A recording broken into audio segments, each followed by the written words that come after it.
ایک سادھو نے کہا تھا کہ افغان خانہ جنگی میں سمندر پار والوں کی شہ پہ چند سکوں کے بدلے مت کودو، یہ تابے داری اور ڈالرانہ ہوشیاری تمہیں اشروں آٹھ آٹھ آنسو رلائے گی۔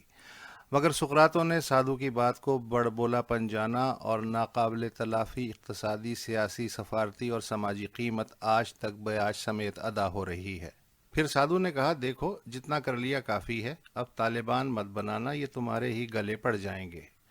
مگر بقراتوں نے سادھو کو ایک بار پھر جھٹک دیا۔ اب پوری دنیا میں ریڑے پر 70,000 لاشیں رکھ کے گاتے پھر رہے ہیں کہ دہشت گردی نے کسے سب سے زیادہ ڈسا، ہم سا ہو تو سامنے آئے۔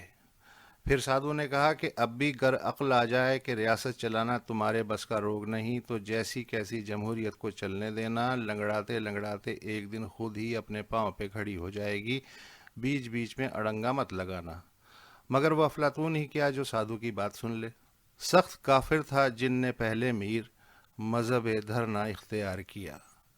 لنگڑی جمہوریت کی راہ کھوٹی کرنے کے لیے دھرنے کی لاٹھی متعارف کروا دی گئی۔ 2013 میں یہ لاٹھی طاہر القادری کے روپ میں پیپلز پارٹی کے حکومت کے سر پہ گھمائی گئی۔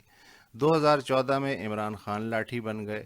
2017 میں خادم حسین رضوی نے خود کو اندھے کی لاٹھی کی طرح گھمایا۔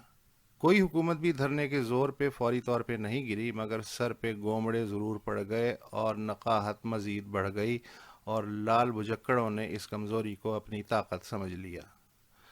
پر ضروری تو نہیں کہ ہر لاٹھی ہر بار استعمال کے بعد سرکاری مال خانے میں اگلی مہم تک کے لیے جمع ہو جائے اور اسے صرف لائسنس یافتہ لٹھیت ہی استعمال کرنے کے مجاز ہوں۔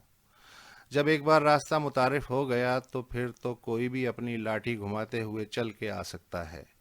آج یہی ہو رہا ہے۔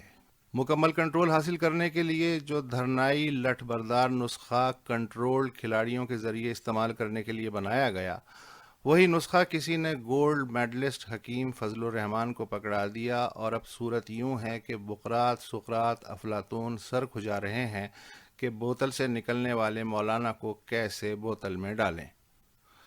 حکومت نام ہے کرائسس مینجمنٹ کا، اور کرائسس مینجمنٹ تحمل و بردباری و وقار کے آمیزے کو استعمال کرتے ہوئے بحران ٹالنے کا فن ہے۔ مگر یہ پہلی حکومت ہے جو آگ بجھانے کے لیے پیٹرول استعمال کر رہی ہے۔ طبلہ مولانا بجا رہے ہیں اور رقص میں سرکار ہے۔ پروڈکٹ مولانا نے تیار کی ہے، مگر اس کی فروخت اپوزیشن کی بجائے حکومت اور آئی ایس پی آر کر رہا ہے۔ آگے کیا ہوگا؟ یہ سوال ہی بے معنی ہے۔ جو ہو رہا ہے وہ بھی دھرنا ایجاد کرنے والوں سمیت کس کی سمجھ میں آ رہا ہے؟